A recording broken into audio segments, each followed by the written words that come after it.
morning, ladies and gentlemen.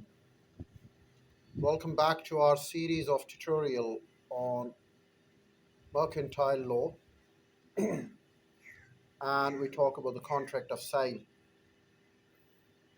delivery and payment.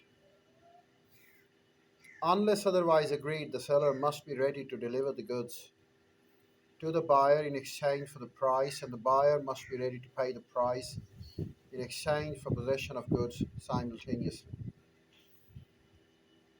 Mode of delivery. The delivery of goods sold may be made to the buyer or his agent by any way on which the parties agree. Effect of part delivery. When a part delivery is made in progress of the whole delivery, it is treated as delivery of the whole.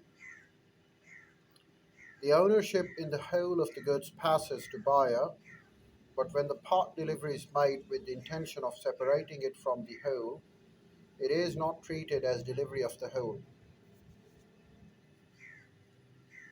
Apply for delivery.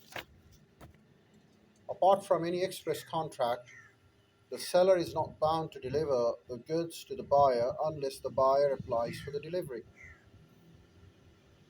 Place of delivery. The goods must be delivered at a place specified in the contract.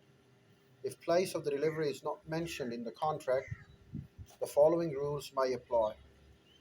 In sales, the goods must be delivered at the place where they are at the time of sales. In agreement to sell, the goods must be delivered at the place where they are at the time of agreement to sell. In future, goods must be delivered at the place where they are manufactured or produced. Time of delivery. When time for delivery of goods is specified in the contract, the goods must be delivered within the agreed time. But when no time is fixed in the contract, the goods must be delivered within a reasonable time. The reasonable time depends upon the circumstances of each issue.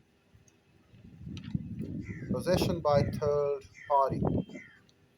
When goods at the time of sale are in the possession of a third person, there is no delivery by the seller or to the buyer unless until such third person acknowledges to the buyer that he holds the goods on his behalf.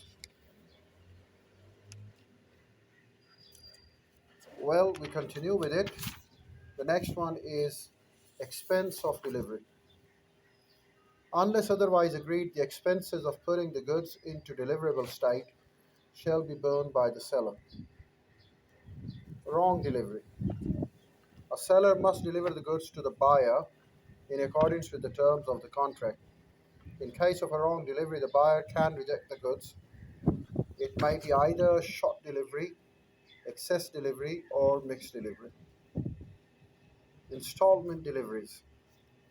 Unless otherwise agreed, the buyer of the goods is not bound to accept the delivery of goods in installments. Delivery to carrier. When the seller delivers the goods to a carrier, whether named by the buyer or not, for the purpose of transmission to the buyer, it is deemed to be a delivery of the goods to the buyer. Delivery at a distinct place. When the seller agrees to deliver goods at his own risk at a place other than that where they are when sold, the buyer shall bear the risk of deterioration in goods during course of the transit. The risk of extraordinary and unusual deterioration shall be borne by the seller. Examining goods. When the seller delivers the goods to the buyer, he is bound to give a reasonable opportunity to the buyer to examine the goods for the purpose of ascertaining whether they are in accordance with the contract.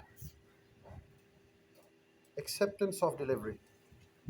The buyer is deemed to have accepted the goods in the following circumstances: when he informs the seller that he has accepted the goods, when he does any act in relation to the goods which shows that he has accepted them, when after the lapse of a reasonable time he retains the goods without intimating the seller that he has rejected them.